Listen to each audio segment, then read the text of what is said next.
Sosok 4 senior diduga aniaya Pradalaki hingga tewas di NTT, berpangkat Pratu kini diamankan. Diketahui, sebelum meninggal dunia, Pradalaki sempat memberikan pengakuan kepada dokter bahwa dirinya menjadi korban menganiayaan sesama prajurit TNI.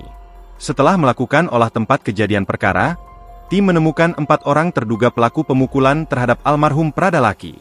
Keempat terduga pelaku tersebut berpangkat Pratu, ungkap Letu Infantri Rahmat, Kamis, 7 Agustus 2025. Letu Rahmat juga menyebut keempat terduga pelaku kini sudah diamankan di Subdenpom ND guna menjalani proses pemeriksaan.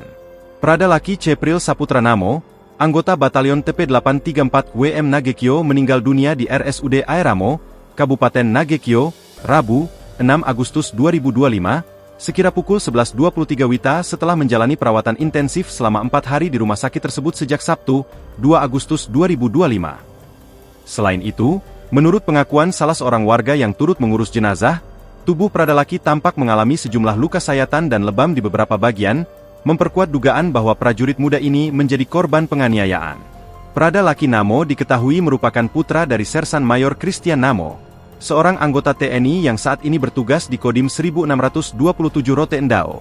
Saat ini jenazah Pradalaki disemayamkan di asrama TNI Ed Kuanino Kupang. Duka Sersan Mayor Christian Namo, ayah Pradalaki Cepril Saputra tuntut keadilan anak tewas diduga dianiaya senior. Pradalaki meninggal akibat dianiaya beberapa orang seniornya.